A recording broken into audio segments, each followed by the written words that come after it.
friends, are you ready for another day of summer adventure camp? I'm your host, Brock Eastman, and I am excited because today we're going to do some artwork. That's right, Sarah Jean and Lauren are going to walk us through self-portraits. Now, you probably see yourself differently than your parents see you, and you see me differently than I see myself. But did you know God created us all in His image?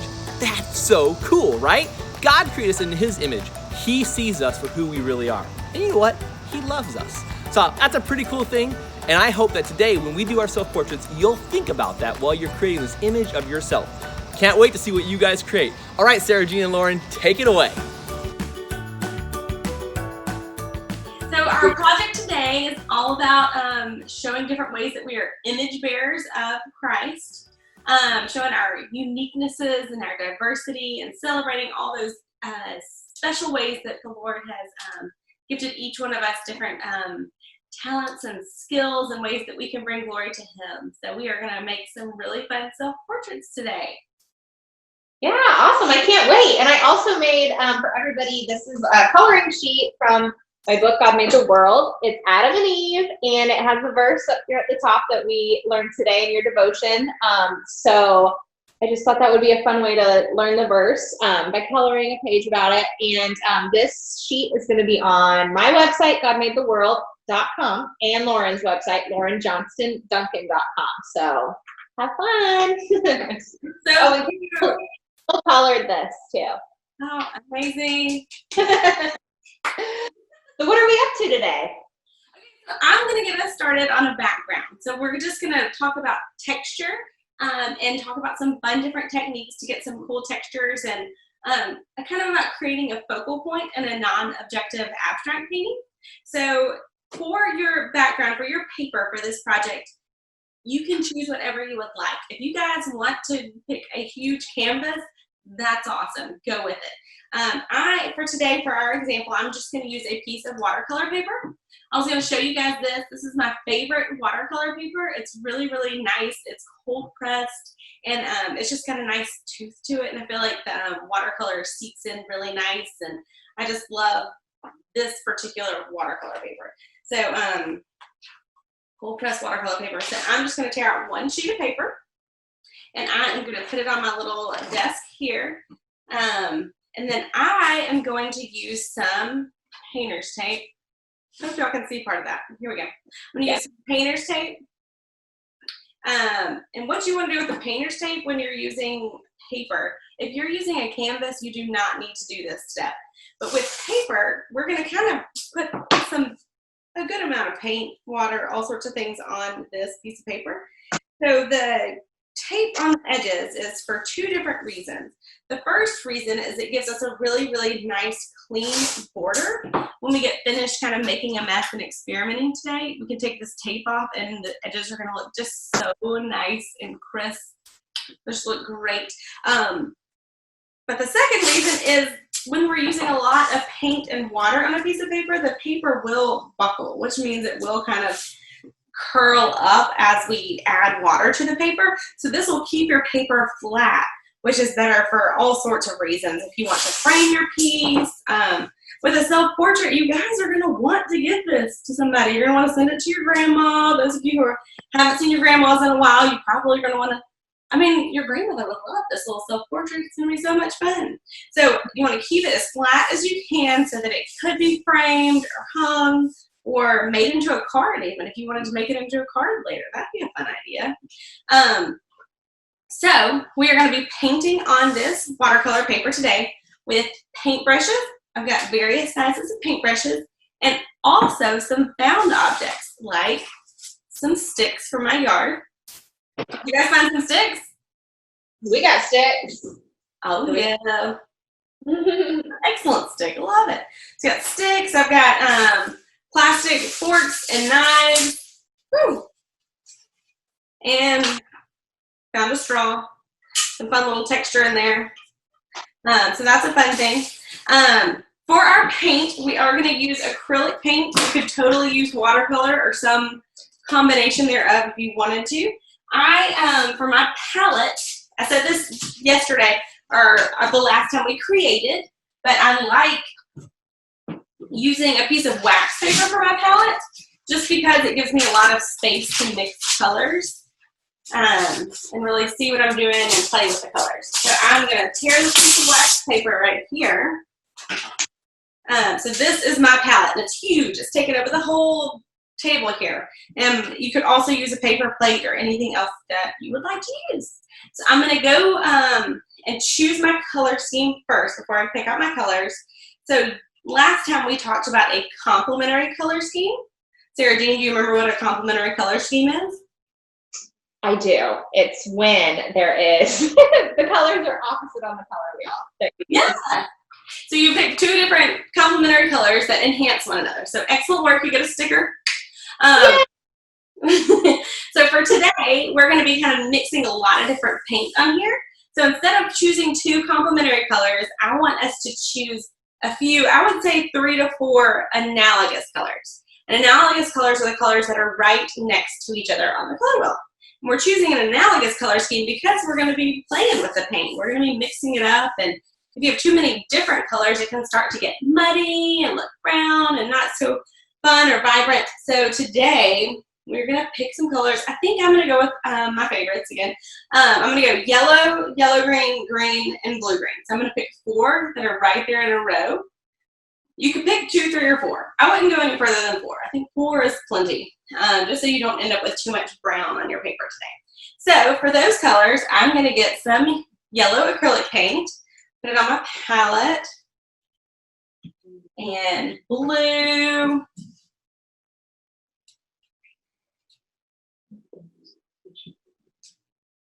And I'm going to cheat today. I usually try to teach with only complementary colors, but turquoise is my favorite. So I'm going to use a little bit of turquoise, and it fits right in that color scheme. And then some white. That I put over here. Hold on.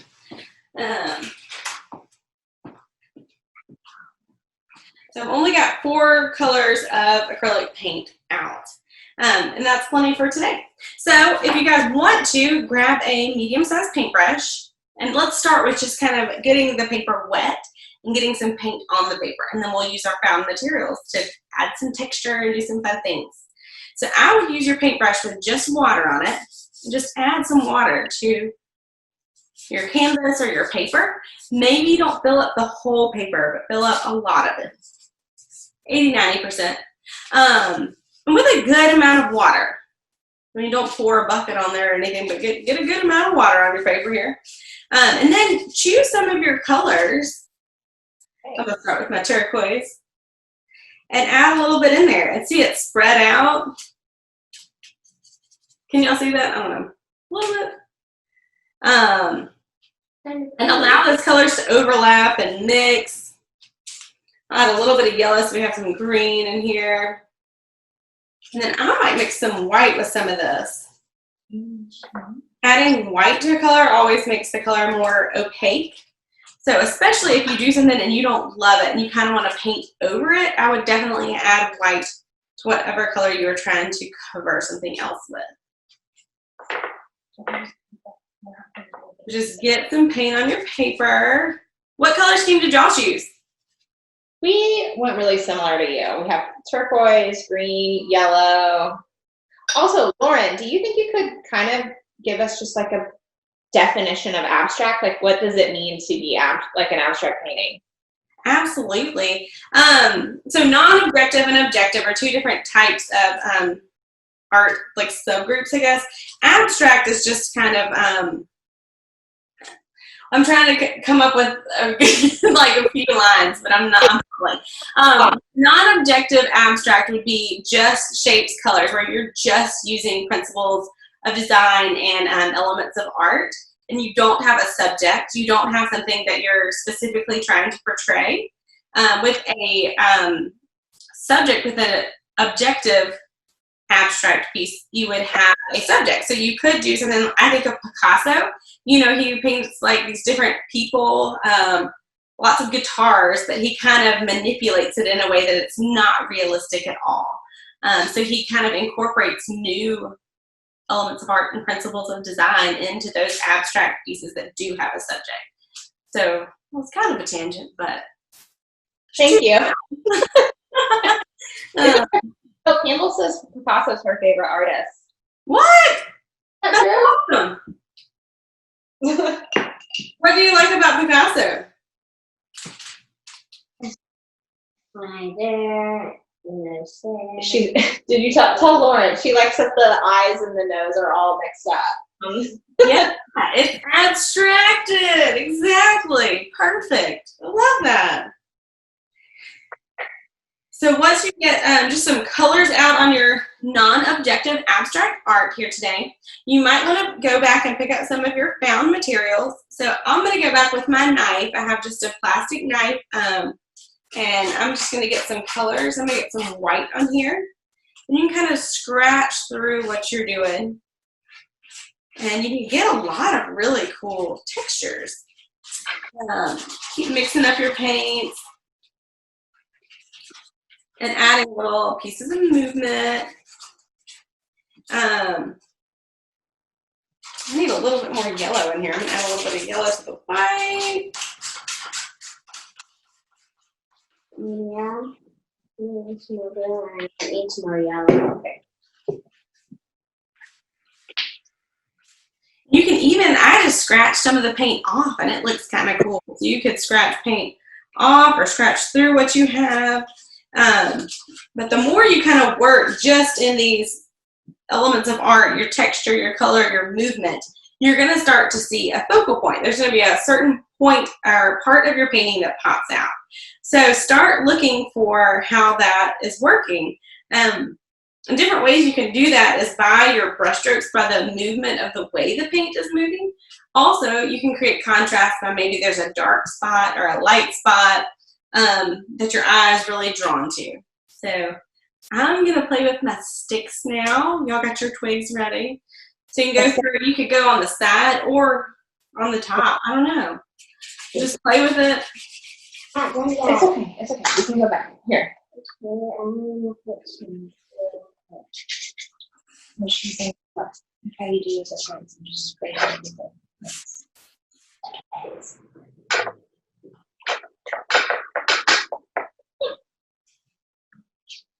Are y'all getting some cool textures? I am. So she's. I'm going to keep scratching with my little twiggy pieces.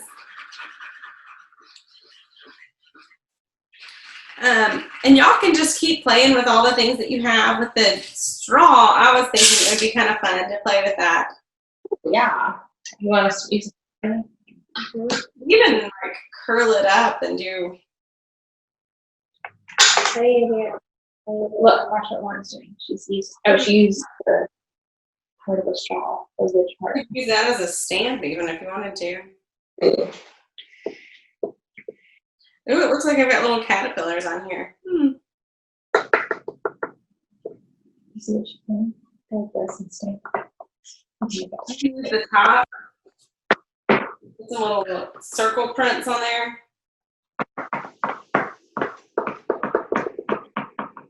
You can actually start to see some of those principles of design, just like Sarah Jean is about to add to this. We're going to add some shapes on top, so you can have a layer in your paint with different shapes too.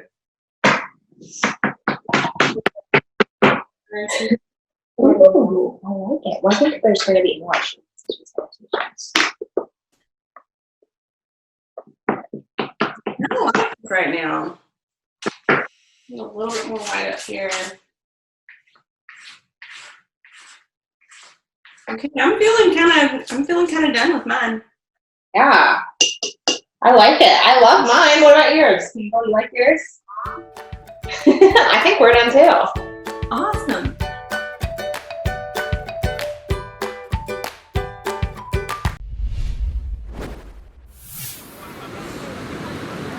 Welcome to Ghana.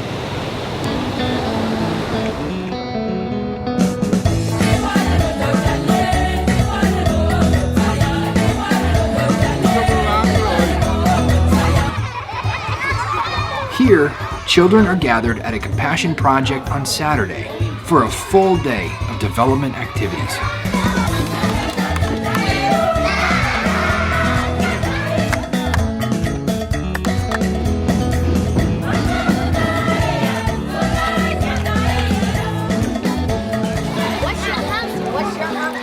250 of Ghana's 50,000 sponsored children attend this project. Good afternoon, sponsors. This is Project 801. We are teaching the girls how to make beads so that later on they can use it in future. Our dear and lovely sponsors, we are so grateful. We are so grateful for your support. Without you, about 300 children, their future will not be certain. But through your support, we are certain that we are going to raise these children in the fear of the Lord and also academically, so that they will become responsible adults in the future. Thank you, sponsors, for making this possible. We thank you so much. We appreciate. We hope to see you later on. Thank you very much. Bye.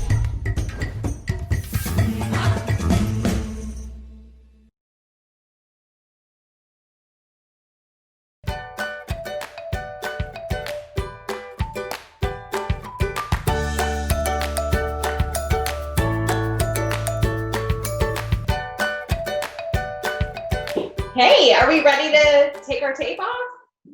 Oh, let's do it. Do it. So we go really slow, be really careful. So slow. Woo. Let's start back on this side. It's such a nice crisp line though. Don't you love that? Love it. I love the way it looks. Just don't bump into me. Mine might get ripped. Did it get ripped? No. What happened? She's worried it was going to get ripped, but it's not. It's fine. Okay. It looks, ooh, I like it. It's a nice clean edge to get started with. Awesome. Oops.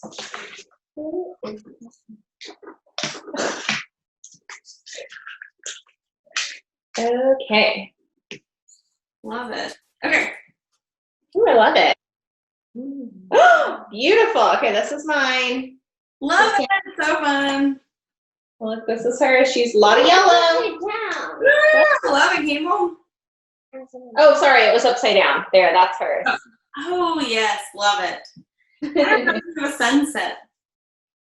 Okay, so I guess we're going to continue and we're going to make this into a self-portrait. So we have our background, and I kind of wanted to talk to you guys about layers because in graphic design in the software we use a lot of layers. Oh, she's gone. It's kind of a tool that helps us keep everything, I guess, organized. So, and it kind of just creates a certain effect if you need to use it. So I just wanted to show everybody this page in God Made the Ocean, where I have this anglerfish, and the first layer is the fish itself, and then over it is a darker layer, but you can see through it. And then on top, the top layer is the light. So it kind of gives like and these little glow in the dark pieces. So it kind of gives a little glow in the dark effect. So that is an example of how we can use layers in graphic design. So we are going to continue, sorry, that was loud, using layers for this project. So first, I love to use a lot of geometric shapes in my illustrations. So I've cut a lot of little pieces of paper, and we can I cut little colors. So I guess we can use, again, the complementary colors, or you could make it kind of more monochromatic if you want. I guess just whatever you are interested in. So I might use, I just made these little half circles that I thought were kind of fun. Yeah. So I'm gonna put, you can just use whatever shapes you want. You can just lay them out. I'm gonna put mine up here in the corner. And you can overlap them. I made these little yellow triangles. Since we use these colors in the background painting. So I'm gonna use yellow here. I'm gonna put some yellow triangles up here in the corner. And just kind of work with it, you know, make sure you have some balance here, and make sure you have alignment. I'm going to put a couple of little triangles over here. On this side, I'm going to line them up. Oh, this triangle's kind of big. I'm going to... You're so good at creating the monochromatic patterns. I'm just thinking about it in all your books. I mean, they're so fun, but they are like background, and then you do such a great job of making the subject complementary color, so it really pops out from it. So it's fun to hear your process. Oh, thanks. I feel the same way about you. I can't believe we got a little painting lesson from you. It's so fun. Okay. So how are you doing over there? What are you using, complementary or? I'm creating some contrast right now. So I have some red half circles like you cut out. So that'll really contrast here. I'm trying to start thinking about where I'm going to put my face on here with all this going on. And my little half circle down, because I kind of think it'd be fun to have a circle, a half circle, and then a half circle. So, and you can make these geometric shapes. You can kind of make a more organic shape if you want, whatever you think looks good. Oh, I think I will do a little pop of something different. I think I'm going to do some little hot pink on here. Ooh, that's fun. Put it where the triangles go, or in between the triangles, just to, oh, the other thing too that I want to bring up is the graphic design principle. I guess an art principle in general is just repetition of elements. And so I use these yellow triangles here, and then I repeated it here. So that way it kind of gives a nice flow to your design. I did it too. Oh, I love it. Oh, those are so cute. I'm playing. We just did that. And then I'm going to put another little, and I'm going to make it a little smaller. Oops.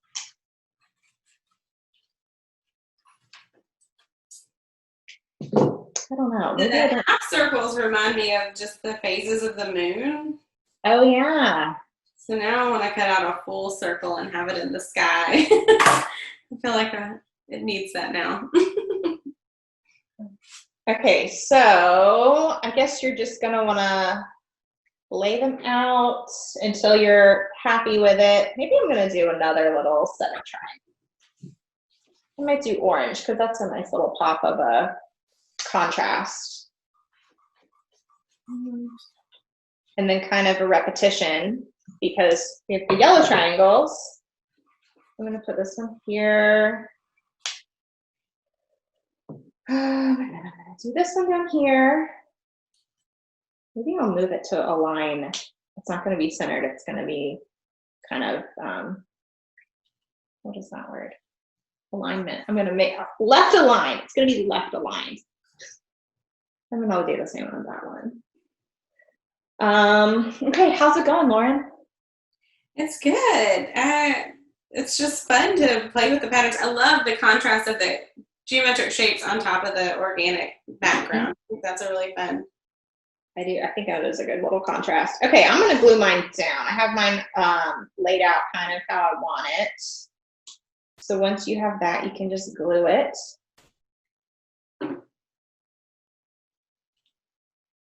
And I have one pattern that's really contrasting with the background, and then one that kind of is the same color. Yeah. Same colors? So I'm doing teal squares. So it kind of will blend in, but it'll stand out a little bit. I don't know. Yeah, the shapes will make it contrast. Yeah. Lovely.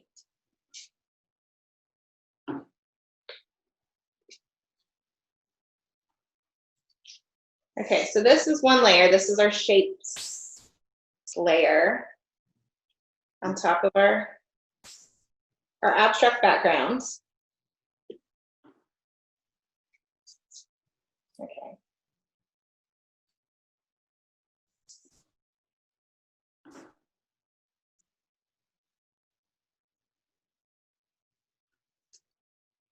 Sorry, this is like trying to do it quick.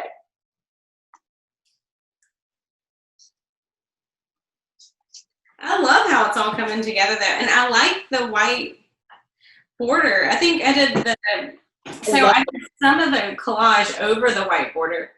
I did too. I didn't even realize I did that. Yeah, just kind of an overlap of the border. Yeah, so you really do see those layers and how they kind of play together. Mm-hmm. What are you doing? Okay.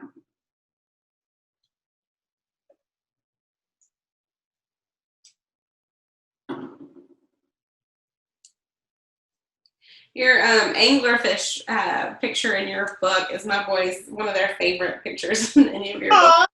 So sweet. I know. I love that picture too. He was like, I had made him really scary, so I had to kind of tame him down. That is pretty scary. Oh my goodness. He's still kind of I'm not scared of him. He looks pretty. Yes. Yeah. Okay. So, you got your shapes glued? I think so. I think I'm good. Okay. So the next thing we're gonna do is, well, okay, so before you get started, you might want to take a picture of yourself. And I did a kind of a profile shot of myself. I just took it with my phone, printed it on my printer. Yay, there she is. Just, it doesn't have to be anything fancy, just regular paper. And if you don't have a printer at home or you're out of ink, you can either just use a picture of yourself if you get permission, a picture that already exists, or you could draw yourself. You could draw a self-portrait and then cut it out to use in our collage, in our self-portrait collage. So whatever works for you, or you don't even have to do self-portrait. You could just find a picture from a magazine or something that you like that you could use. So, but anyway, so I have this picture of myself. I'm just gonna glue it right here at the bottom. That's where I chose to put it, and it's gonna kind of overlap some of my shapes a little bit. So I'm just going to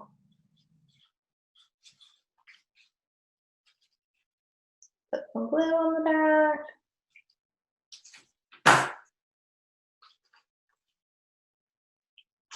And mine's black and white, doesn't have to be in color. But I think that is kind of a cool contrast too, because our painting and design is so colorful, and we just have a black and white picture of ourselves. So yours is going off the page at the bottom? Is that how you did it? Mine is, yeah, I just lined it up at the bottom, Okay. like that. Okay. Oh, I love all your shapes. You did colors. Okay, so once you get that glued, if you want, I cut out a couple flowers from magazines. Oh, and I have, I thought these little pineapples were kind of fun. Just kind of fun little florals or whatever you can find that you might want to use in your design. You can, or you don't even have to. It's just for fun. So I put some pineapples. Well, no, I don't think I'm gonna do that. I'm gonna put these flowers. I have some hydrangeas. I'm gonna put at the bottom, overlapping. So that's another layer. It's gonna be overlapping the picture, the self-portrait photograph.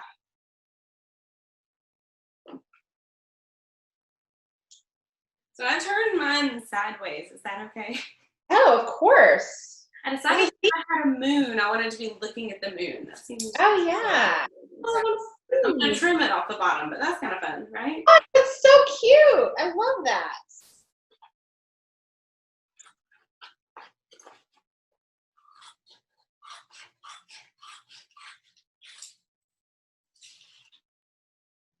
Okay, so I got my flowers, and if you want, another little element you could add too is a little bit of typography.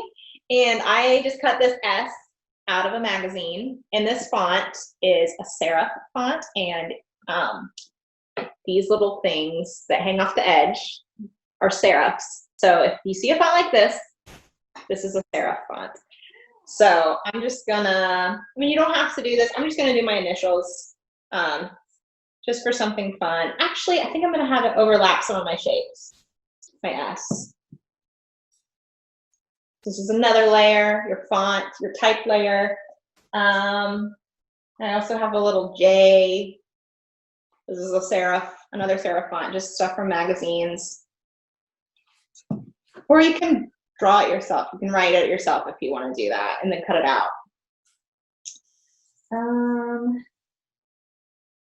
Then I have another C. I couldn't find an L, but I cut an L out of other colored paper.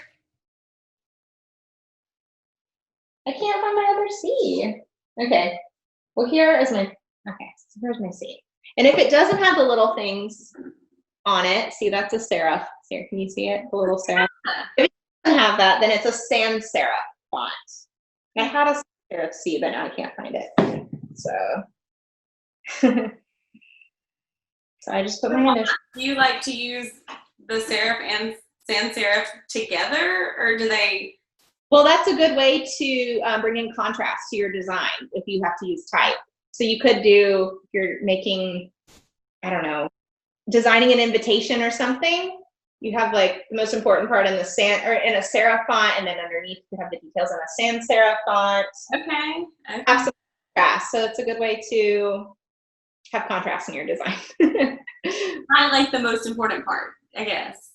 What do you say? And highlight the most important part. So like if it's an invitation, it'd be like, have it big, you could have it really big, and then the details, you could have it smaller. So that way the size contrasts also. So how's your self-portrait, Lauren? I feel like it's real dreamy. Oh, I love it. And I love the flower in your hair. Oh, thanks. I love it. And this is mine. Oh, it's awesome. It looks like you're thinking. I feel like there are thoughts coming out of your brain right there. Oh, yeah, it does. You're so smart. So smart. So smart. I love your idea about using this as a card. I think that'd be such a fun card to send to somebody. Yeah. You could use your serif or sans serif ideas to add your words on top of there. Yes, you could. So let's go back over the layers real fast, just so that, so there's a background layer, so that's one, and then two is the shapes, and then three is the portrait. Sure. 4 is the flowers. Okay. And then 5 is your font. So yes. there's 5 layers. Okay. I love it. I mean, there's so much going on in there with 5 different layers. Oh, I love it. And I love your lesson, your painting lesson. I'm so excited about that. Oh, yeah. I love putting it all together. It's really fun. Real fun. Thank you so much, Sarah Jean. Yeah, thank you, Lauren. Let's do it again soon. Yes, we will. Okay. Bye.